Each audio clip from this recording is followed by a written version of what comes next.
Hey guys, it's Annie. Welcome back to my channel. In today's video, I'm going to be talking about all the jobs that I've had in the past, and I've had a lot.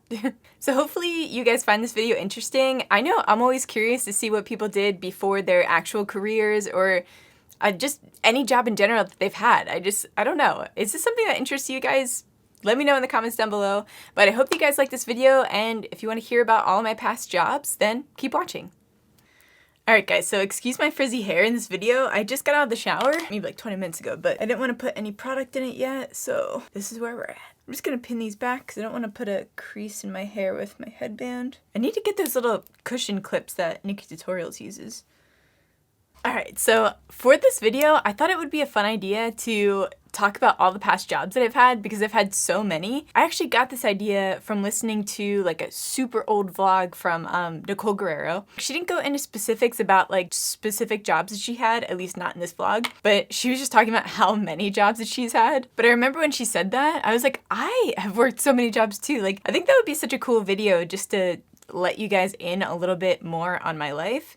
I mean, I don't even know if this is going to be interesting for you guys at all, but I don't know. I think it's always fun to hear about what people did before they found like their passion or their new profession or just anything. So I guess I'll start out with my like very first job. So I actually started out working in retirement homes. That was like the first job that you could actually get at a really young age around here. I think at 15.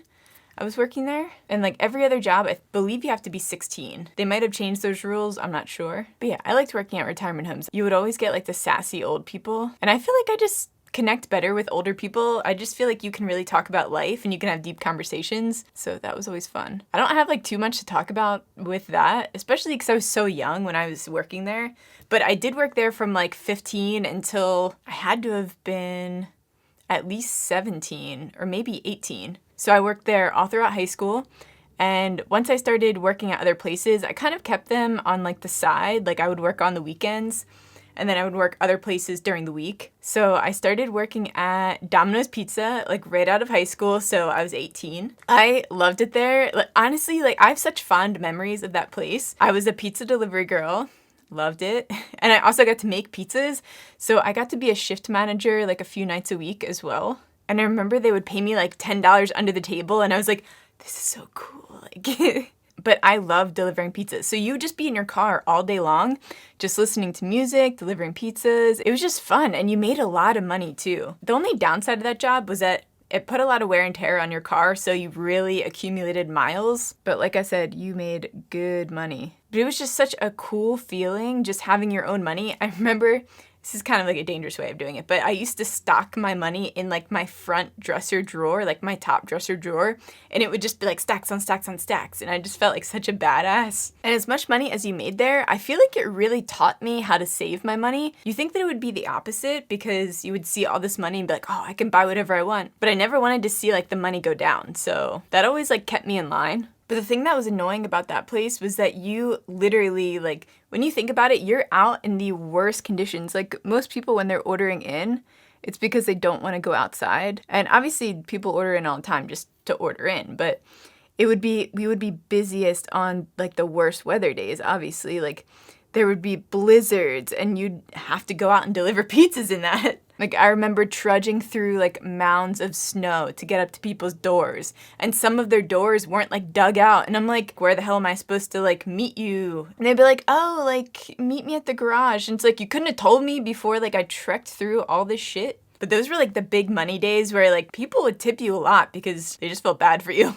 And my next move from that place was waitressing. I thought, like, waitressing can't be that bad. I feel like I'm kind of doing the same thing, so I'm like interacting with people. It's like, why did I even think that? Waitressing is so hard, guys. Not to mention, I was just not good at it at that time because I really didn't have that much people experience. Like, I thought that I did, but I really wasn't interacting the way that you do when you're a waitress. And you're also not taking orders. Like, you know, somebody else already did that step. Like, you're just delivering it. I was the world's worst waitress. It was a lot of fun though because I was working with my cousin. When we get together, we just have laughing fits. Like, we'll laugh hysterically to the point where you're not making any sound when you're laughing. And we would work late hours there as well. When you're waitressing, you'd be there till like 12 o'clock sometimes, 12 or 1 o'clock. So you're almost in that like delirious laughing.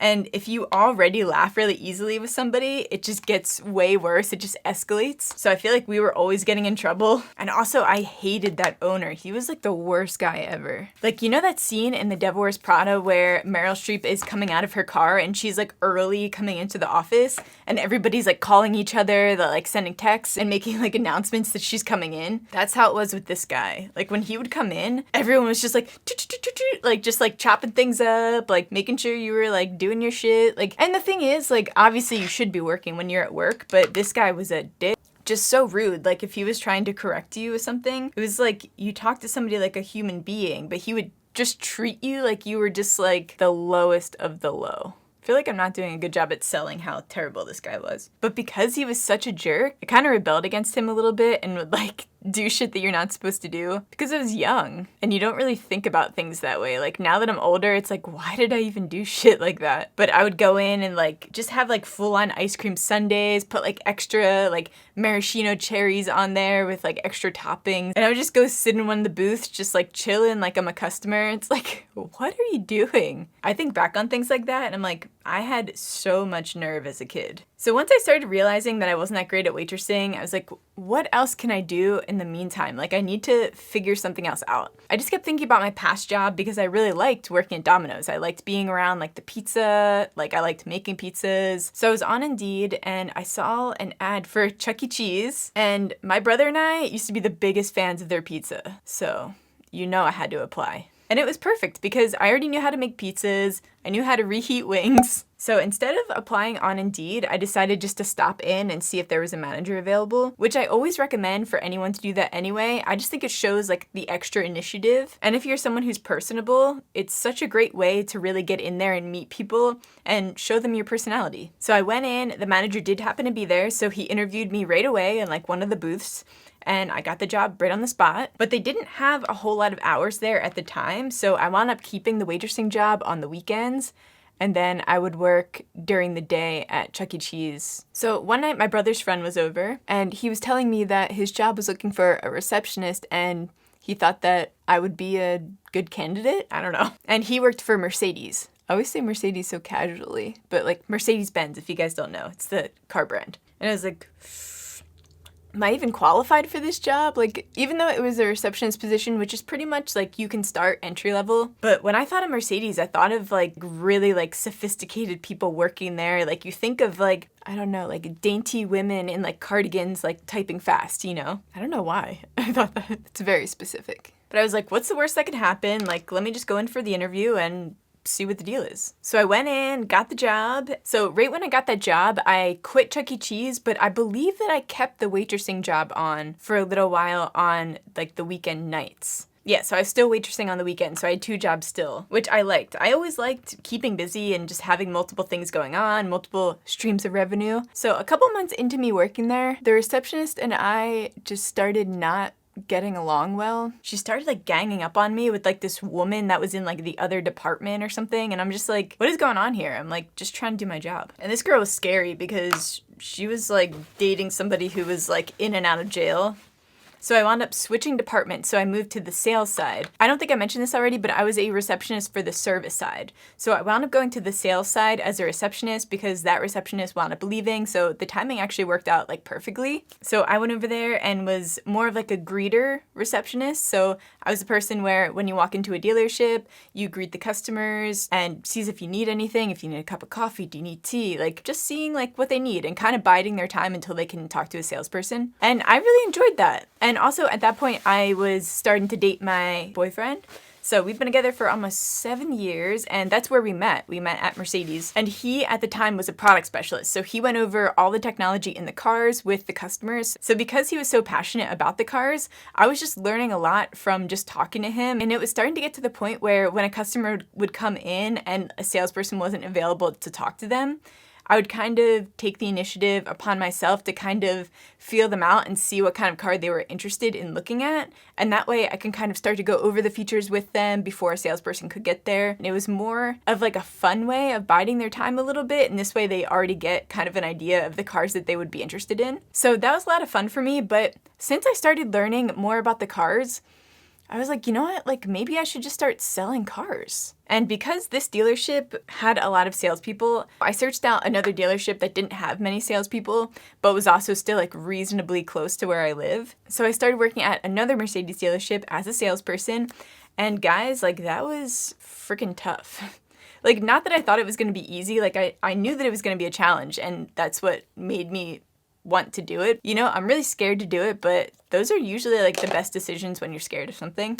So that's why I just went for it. But I do think that my experience could have been a lot better if there was a different sales manager there. This guy just like didn't want to go over any information with you and just kind of talk to you like you were an idiot. So I think he really stunted like my learning ability there. But also I just realized that it wasn't for me, because when customers come in, you have to like bolt to the door to greet them, to be like the first person that they've actually talked to, because that's like the rules. Like, whoever that customer talks to is like their salesperson. And even if they've dealt with them years ago and like they never bought anything from that salesperson, they'll still have them in the system as like visiting and talking to somebody, and that's their customer for like life. So when somebody comes in, it's really important to be the first person there. And that's just so not me. Like, I'm not a competitive person, and I'm not like, oh, I'm gonna beat you there. Like, it's just not me. So I really, really struggled with that.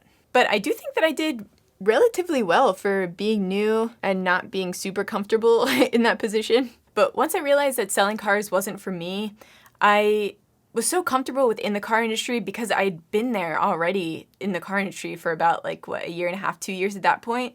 So I think in your head mentally you think, okay, well, I need to kind of stay within this field because it's what I know. And like I said, that was my real professional job, was starting in the car industry. So I wound up continuing into the car industry, except for I moved to Porsche. So I did marketing and social media for Porsche. That job was really tough on me as well. So many people just didn't understand the whole point of social media, which I feel like people still don't, because now that my job's social media, people are like, that's not a real job. You know, they don't understand.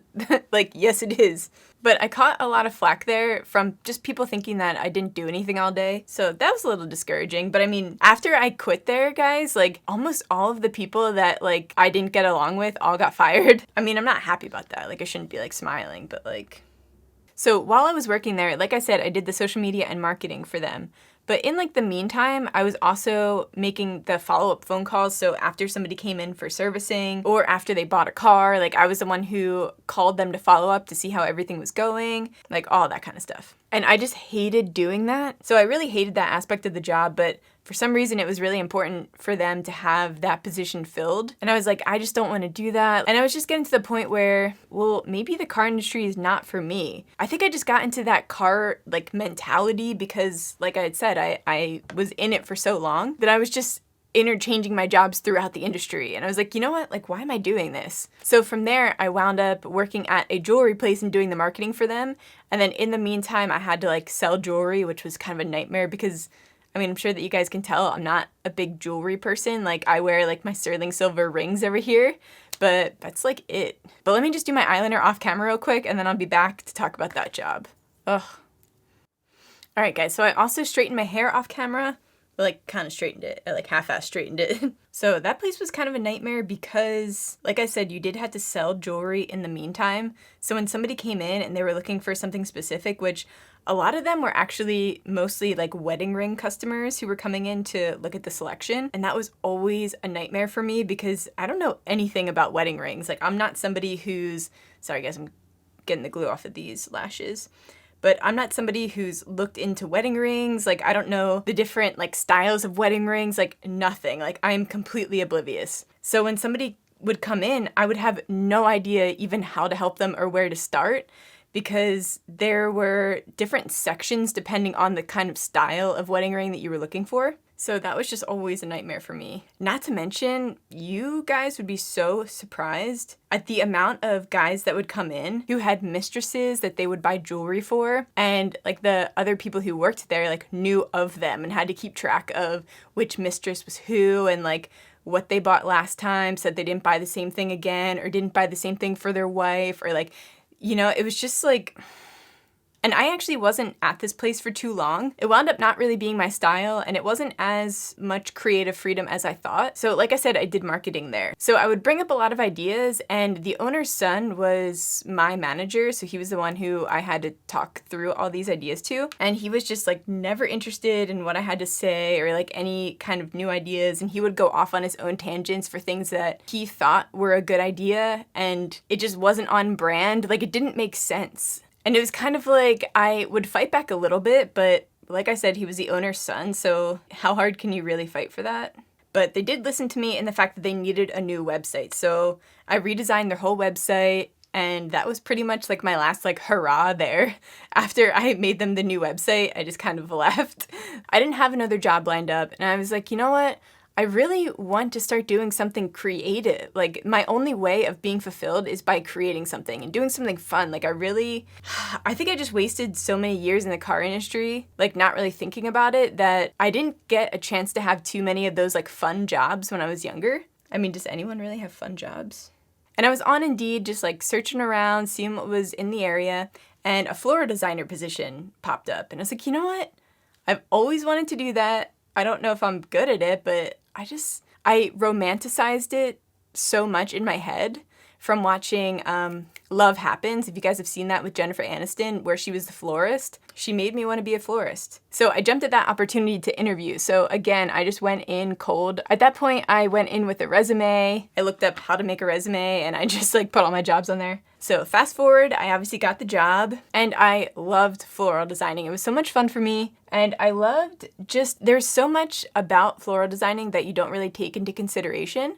For example, when I first went in, they asked me to make a bouquet. I guess they can kind of feel out where my level is, my like level of knowledge. And I just grabbed a bunch of just random flowers. And then she was like, so what do you like about these flowers? Like, it was just like one of those kind of deals. And I was like, I don't know. I chose all of these because I like the colors of them, and they're like really bright, and I just feel like they go together. And she was like, okay, well, now I'm gonna make a bouquet, and then we're gonna compare them. So she came back, and then she put in like a hydrangea, which was like the base, then you insert flowers in there, then it creates like a little design in the middle, and then you like, it was just like crazy. Like, it was just like this huge thing, and a lot of it has to do with like different textures and heights and different things like that. It rarely even has to do with color, to be honest with you. So I just thought that that was so interesting. But the manager there was so rude and condescending. I started hating working there too. I feel like there's a theme. But I feel like most people don't like their bosses or managers. But also, I think it was just kind of getting old. Like, it was rare that a customer came in and wanted your like creative freedom. Like, they kind of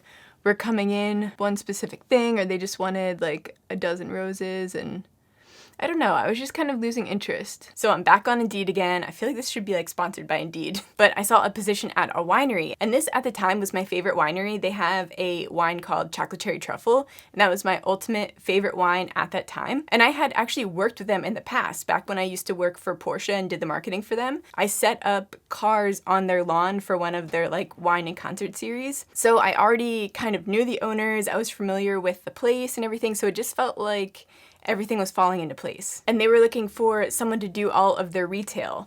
And I kind of lied a little bit on my resume. I feel like everybody does. You know, it's like you get the job and then you figure out how to do it after.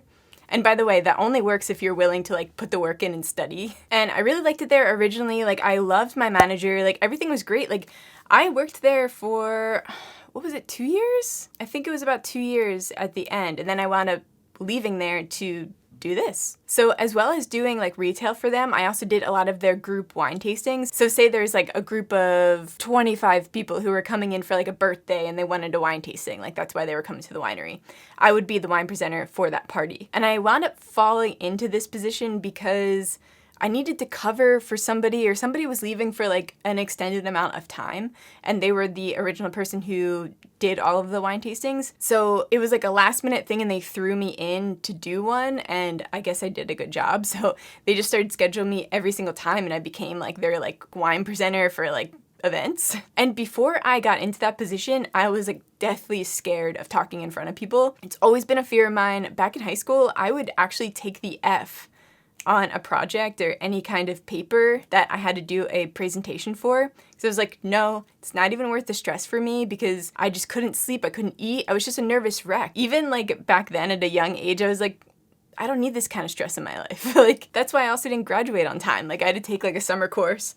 That's like a whole other story. But the winery is where everything really started for me when it came to Instagram. Like, my first post went viral there.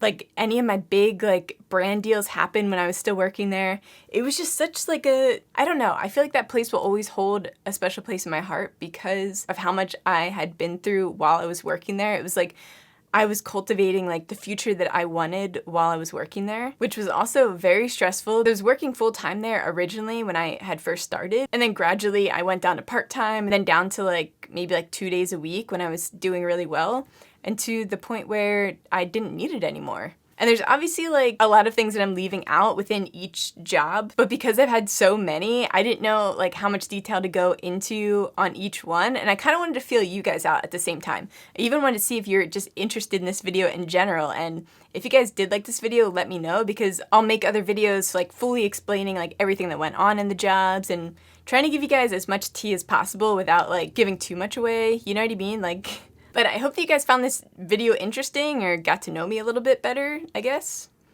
But yeah, let me know what you guys think of the video. Give it a thumbs up if you did like it. That really helps me out. Make sure to subscribe if you want to see more videos from me. And I love you guys. I'll see you on the next one.